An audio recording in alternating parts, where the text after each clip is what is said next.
শ্বশুরমশাই, দয়া করে আস্তে আস্তে খুলুন। আমার শাশুড়ি বেঁচে থাকলে তো মারাই যেতেন। আমি তাকে বারবার বলছিলাম, কিন্তু শ্বশুরমশাই শোনেননি। সেদিন তার যা করার ইচ্ছে ছিল, তিনি তাই করলেন। এই সব কিভাবে ঘটল, আমি সব বলবো। আমার নাম লায়লা। আমার বয়স 24 বছর। আমি আর আমার শ্বশুরমশাই চেন্নাইয়ের একটা হোটেলে থাকি। আমার শাশুড়ি 1 বছর আগে অসুস্থ হয়ে মারা যান। তার মৃত্যুর পর আমার শ্বশুরমশাই খুব হতাশ হয়ে পড়েন। তিনি তার সমস্ত দৈনন্দিন কাজ ছেড়ে দেন এবং বেশিরভাগ সময় বাড়িতে চুপচাপ বসে কাটাতেন। আমার স্বামী কয়েক বছর আগে এক দুর্ঘটনায় মারা যান। তখন থেকে আমি বিধবা হয়ে আমার শ্বশুরমশাইয়ের সাথে থাকছি। বাড়ির সমস্ত দায়িত্ব আমার উপর এসে পড়ে। আমি বাড়ির সমস্ত কাজ করে অফিসে যেতাম। আমার জীবনে আর কেউ ছিল না। আমার স্বামী চলে গিয়েছিলেন। আমার বাবা মা নেই, এখন আমার শাশুড়িও নেই। বিয়ের আগে আমার একজন প্রেমিক ছিল, কিন্তু সেও আমাকে ছেড়ে চলে গেছে। ওই ঘটনার পর ভালোবাসার মতো বিষয়গুলোর ওপর থেকে আমার সব বিশ্বাস উঠে গিয়েছিল। সত্যি বলতে, আমার জীবনটা অন্ধকারে ভরে গিয়েছিল। আমার শ্বশুরমশাইয়ের শোক আমাকে গভীরভাবে কষ্ট দিত। আমি চাইতাম তিনি তার সেই সুখী, প্রাণবন্ত জীবনে ফিরে পান। আগে তিনি তার বন্ধুদের সাথে দেখা করতেন এবং তাদের সাথে আড্ডা দিতেন। কিন্তু আমার শাশুড়ির মৃত্যুর পর তিনি বাইরে যাওয়া বন্ধ করে দেন। বড়জোর তিনি রাস্তার মোড়ে সবজি কিনতে যেতেন। বাকি সময়টা তিনি শুধু টিভি দেখতেন। ক্রাইম স্টোরি ছিল তার প্রিয় অনুষ্ঠান। আমি কাজ থেকে ফিরে দেখতাম তিনি ওটা দেখছেন। আমার এটা কখনোই ভালো লাগতো না, কারণ প্রতিবারই কোনো মেয়ের সাথে খারাপ কিছু ঘটত। আমি সবসময় ভাবতাম, আমি কি তাকে আবার আগের মতো করে তুলতে পারবো? তার জীবনে কি রং ফিরিয়ে আনার কোনো উপায় ছিল? একদিন রাতে, প্রায় রাত 2টার দিকে, আমি জল খেতে উঠলাম। আমার শ্বশুর দোতলার ঘরে ঘুমাতেন। আমি নিচতলার ঘরে ছিলাম যখন উপরতলা থেকে কিছু একটা পড়ার শব্দ শুনলাম। বাড়িটা পুরোপুরি অন্ধকার ছিল। আমি চমকে উঠলাম। যদি আমি সোজা উপরে চলে যেতাম, আমার শ্বশুর জেগে যেতেন বা আতঙ্কিত হয়ে পড়তেন। তাই আমি কোনো শব্দ না করে ধীরে ধীরে উপরে গেলাম। দরজাটা সামান্য খোলা ছিল। আমি আলতো করে ধাক্কা দিয়ে ভেতরে উকি দিলাম। ভেতরে যা দেখলাম তা আমাকে হতবাক করে দিল। আমার শ্বশুরের মোবাইল ফোনের ফ্ল্যাশলাইট ঝালানো ছিল। তিনি এক হাতে তার ছোট্ট কুকুরছানাটিকে এবং অন্য হাতে মোবাইল ফোনটি ধরেছিলেন। তিনি ফোনে একটি ভিডিও দেখতে দেখতে কুকুরছানাটিকে এদিক ওদিক ঘোরাচ্ছিলেন। সম্ভবত ঠিক সেই মুহূর্তেই বিছানার কাছে রাখা জলের গ্লাসটা তার হাত থেকে পড়ে গেল। কিন্তু সে শব্দটাও শুনতে পেল না। সে এতটাই মগ্ন ছিল যে দরজা খোলার শব্দও শুনতে পায়নি। শ্বশুরমশাই ভিডিও দেখতে দেখতে পাপ্পুর মাথায় তেল মালিশ করছিলেন। পাপ্পু মারামারি করার জন্য প্রস্তুত ছিল। সত্যি বলতে, আমার চুপচাপ ওখান থেকে চলে আসা উচিত ছিল, কিন্তু ওকে এটা করতে দেখে আমার অদ্ভুত লাগছিল। তাই আমি কোনো শব্দ না করে সেখানেই থেকে ওকে দেখতে লাগলাম। কিছুক্ষণ পর সে আরও দ্রুত এটা করতে শুরু করল। তার মুখে নানা রকম অভিব্যক্তি স্পষ্ট দেখা যাচ্ছিল। তারপর কিছুক্ষণ পর সে একটা গভীর শ্বাস নিল, আর তারপর পাপ্পু হঠাৎ এমনভাবে বমি করল যেন পাইপ দিয়ে ফোয়ারা বেরিয়ে আসছে। বমি করার পর পাপ্পু শান্ত হলো। সে তার মোবাইলটা একপাশে রেখে শুয়ে পড়ল। আমি আস্তে আস্তে সরে গিয়ে আমার ঘরে চলে গেলাম। নিচে যা দেখলাম আর অনুভব করলাম, তাতে আমার বিশ্বাসই হচ্ছিল না যে আমার শ্বশুর এমন কাজ করতে পারেন। কিন্তু তারপর আমি ভাবতে শুরু করলাম, এটা স্বাভাবিক। এটা নিয়ে বেশি ভাবার কিছু নেই। আমার শ্বশুর একজন পুরুষ, আর একজন পুরুষ যদি তার ইচ্ছা পূরণ করতে পারে, তাতে ভুলটা কি? একটা মেয়েকে হেনস্থা করার চেয়ে এটা ভালো, আমি ভাবলাম। 1.5 বছর হয়ে গেছে, উনি তো কিছুই করেননি। আমি ভাবলাম, তাতে ভুলটা কি? আমি জিজ্ঞেস করলাম। এখন যেহেতু উনি কোনো সাহায্য পাচ্ছেন না, উনি পাপ্পুর ওপরই নির্ভর করতে হবে। উনি আর কি বা করতে পারেন? এই কথা ভাবতে ভাবতে আমার মাথায় এই চিন্তাটা এলো, আর কি সমাধান আছে? হঠাৎ আমি খেয়াল করলাম যে আমার শ্বশুর তার পাপ্পুটা নাড়াতে নাড়াতে খুব খুশি দেখাচ্ছে। আমি তাকে এত খুশি আগে কখনো দেখিনি। তখন আমি নিশ্চিত হলাম এবং বুঝতে পারলাম আমার শ্বশুর মশাইয়ের কি প্রয়োজন। এটাই একমাত্র জিনিস যা তাকে আবার খুশি করতে পারত। আমি অনেকক্ষণ ধরে ভাবলাম কিভাবে তাকে খুশি করা যায়। আমি কোনো সমাধান খুঁজে পাচ্ছিলাম না। তার জীবনে কেউ এলে তিনি খুব খুশি হতেন। এটা নিয়ে ভাবতে ভাবতে আমি ঘুমিয়ে পড়লাম। পরদিন সকালে আমার শ্বশুর স্নান করতে গেলেন, আর আমি সকালের নাস্তা বানাচ্ছিলাম। হঠাৎ আমার আগের দৃশ্যটার কথা মনে পড়ে গেল এবং তিনি তার মোবাইল ফোনে কি ভিডিও দেখেন তা দেখার সিদ্ধান্ত নিলাম। সকালবেলা তিনি বাথরুমে ছিলেন আর আমি রান্নাঘরে চা বানাচ্ছিলাম, কিন্তু আমার মন বারবার সেই রাতের দৃশ্যটার দিকে ফিরে যাচ্ছিল। আমি তার একাকিত্বটা বুঝতে শুরু করেছিলাম। যখন একজন নারী একা থাকে সবাই তার কষ্টটা বোঝে, কিন্তু যখন একজন পুরুষ একা থাকে তাকে কেবল শক্ত থাকতে হয়। সে ভেতরে ভেতরে কতটা ভেঙে পড়েছে তা কেউ জিজ্ঞেস করে না। আমি নিঃশব্দে তার শ্বশুরের মোবাইল ফোনটা তুলে নিলাম। ওটা লক করা ছিল না। আমি হিস্ট্রি খুলে কয়েকটি ভিডিও দেখলাম। কয়েকটি ভিডিও গত রাতে দেখা ভিডিওগুলোর মতোই ছিল, কিন্তু কোনোটিই হুবহু এক ছিল না। সবগুলোই ছিল আবেগঘন। আমি অবাক হয়ে গেলাম। হয়তো তিনি শুধু শারীরিক নয়, মানসিক সংযোগও চেয়েছিলেন।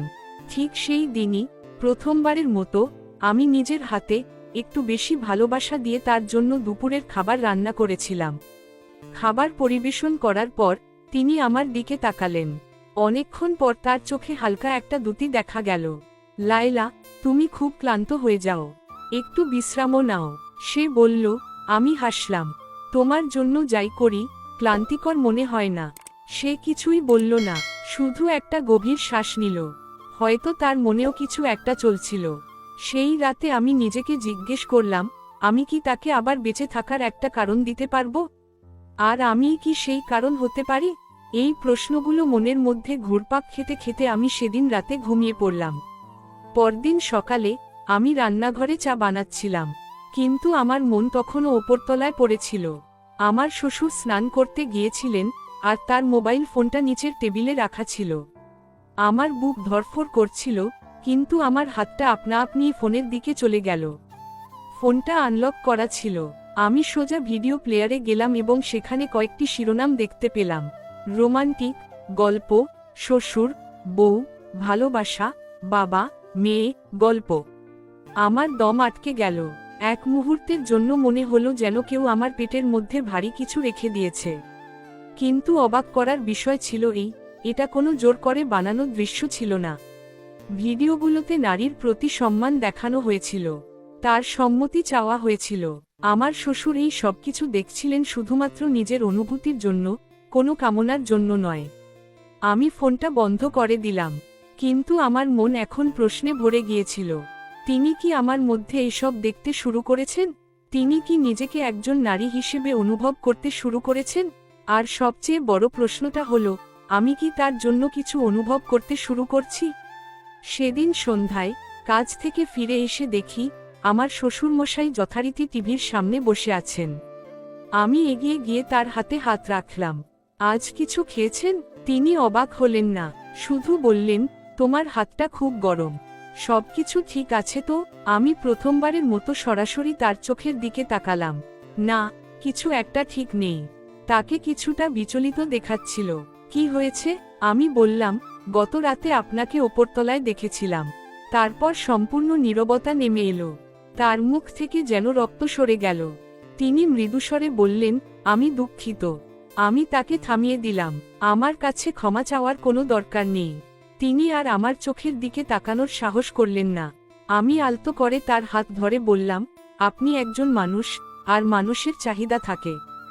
আমি বুঝতে পারছি, শ্বশুর মশাই, আর হয়তো আমি একা নই। এই সবকিছু আমি এখানেই অনুভব করি। সে অবাক হয়ে আমার দিকে তাকালো। আমি হেসে বললাম, আমরা দুজনেই একা। আমরা কি একে অপরের অবলম্বন হতে পারি না? সে এক মুহূর্তের জন্য চুপ হয়ে গেল। তারপর খুব নিচু স্বরে আমি বললাম, এই পথটা খুব কঠিন। লোকে কি বলবে? আমি তার আঙুলগুলো আরো শক্ত করে ধরে বললাম, লোকদের বাঁচতে হবে না, আমাদের বাঁচতে হবে। সেদিন সন্ধ্যায় যখন আমি তার হাত ধরলাম, সে ঝটকা দিয়ে হাতটা সরিয়ে দিল না, বরং কয়েক সেকেন্ডের জন্য থেমে গেল। তার হাতের তালুর উষ্ণতা আমার আঙুলগুলোকে যেন কিছু বলছিল। আমার ঠোঁটে একটা হালকা হাসি লেগেছিল, কিন্তু আমার হৃৎপিণ্ডটা পাগলের মতো ধুকধুক করছিল। সে কিছু বলতে যাচ্ছিল, কিন্তু কথাগুলো যেন আমার গলায় আটকে গেল। আমি নরম স্বরে বললাম, আমাকে সত্যিটা বলো, সেদিন যখন তুমি আমাকে প্রথমবার শাড়িতে দেখেছিলে, তোমার কি কিছু মনে হয়েছিল? সে চোখ নামিয়ে নিল। তারপর খুব নরমভাবে, আমি নিজেকে থামিয়ে দিলাম কারণ তুমি আমার ছেলের ছিলে। আমি ওর মুখটা আমার হাতে তুলে নিলাম। আমি এখন আর শুধু কারো বিধবা নই, আমিও একজন মানুষ, আমি একজন নারী। আর এখন আমি একা থাকতে চাই না। ও আমার চোখের দিকে তাকিয়েছিল, কিছু একটা খুঁজছিল, হয়তো অনুমতি, হয়তো ক্ষমা।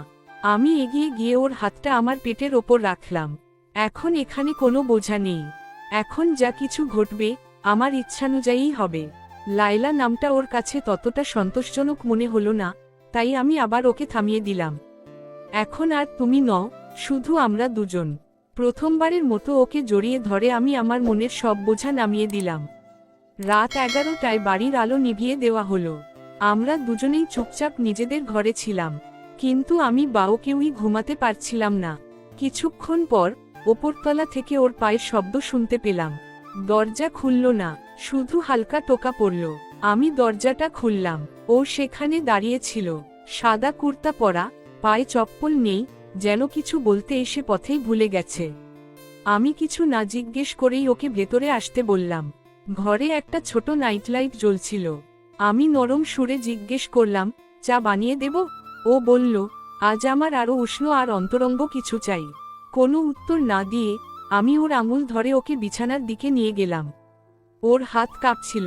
আমি বললাম, ভয় পেও না, আমি চাই তুমি আজ বাঁচো, শুধু নিজের জন্য। আমি ওর মুখে হাত বুলিয়ে দিলাম। পুরনো বলিরেখাগুলোতে একাকিত্ব, অপরাধবোধ আর এক লুকানো আশার যন্ত্রণা জমেছিল। আমি ওকে ভেতরে আসতে দিলাম।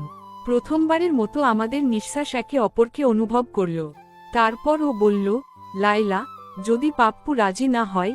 আমি চোখ বন্ধ করে বললাম, ঠিক আছে, কখনো কখনো এটা দরকারি হয়। আমার শ্বশুর আমার সামনে এসে দাঁড়ালেন। তার চোখে ছিল দ্বিধা, কিন্তু হাতে ছিল এক অজানা অস্থিরতা। ধীরে ধীরে পাপ্পু নিয়ন্ত্রণ হারাতে শুরু করল, কিন্তু ওর মধ্যে কোনো দুর্বলতা ছিল না। তার বুকে ছিল একাকিত্বের এক কাহিনী। আমি আলতো করে তার বুকে হাত রাখলাম। সে কেঁপে উঠল। আমি মৃদুস্বরে বললাম, তুমি কাঁপছ? সে আলতো করে আমার হাতটা ধরে বলল, তোমার কাছে আসাটা তো কোনো অপরাধ নয়, তাই না? আমি তার চোখের দিকে তাকিয়ে উত্তর দিলাম, যদি 7টি পাপ থাকে, তাহলে হ্যাঁ। আমি প্রতি রাতে একসাথে এটা করতে চাই। ভোর 4:30টায় পাপ্পু আর মুন্নি অবিরাম দেখা করতে থাকল। তাদের চমৎকার খেলা হতো, খেলা শেষ হতো এবং আবার শুরু হতো। পাপ্পু হেসে বলল, আমরা একে অপরের মধ্যে এমন একটি অংশ খুঁজে পেয়েছি যা আমরা নিজেদের মধ্যে হারিয়ে ফেলেছিলাম। তারপর আমরা দুজনেই একে অপরের চোখের দিকে তাকিয়ে সহজভাবে বললাম, আমরা আর অসম্পূর্ণ নই। এখন আমরা শুধুই আমরা। বাইরের পৃথিবীটা তখনও একই ছিল, সেই চল কিশোর লোকবাতে, কিন্তু তাদের ঘরে ছিল এক নতুন সকাল, যেখানে কোনো সম্পর্কের নামের প্রয়োজন ছিল না, ছিল শুধু অনুভূতি। কখনো কখনো সম্পর্ক সমাজ দ্বারা নয়, প্রয়োজনের তাগিদে তৈরি হয়, এবং সেগুলো নামে নয়, শুধু একটি স্পর্শে পূর্ণতা পায়। যদি আমার গল্প তোমার ভেতরে কিছু জাগিয়ে তোলে, তবে শুধু চুপচাপ আমার দিকে তাকিয়ে থেকো না। একটি লাইক দাও, একটি জ্বলন্ত, আকুল বার্তা দাও। সাবস্ক্রাইব করো যেন তুমি আমাকে ছুঁয়ে যাচ্ছ। তাড়াতাড়ি চ্যানেলটি সাবস্ক্রাইব করুন।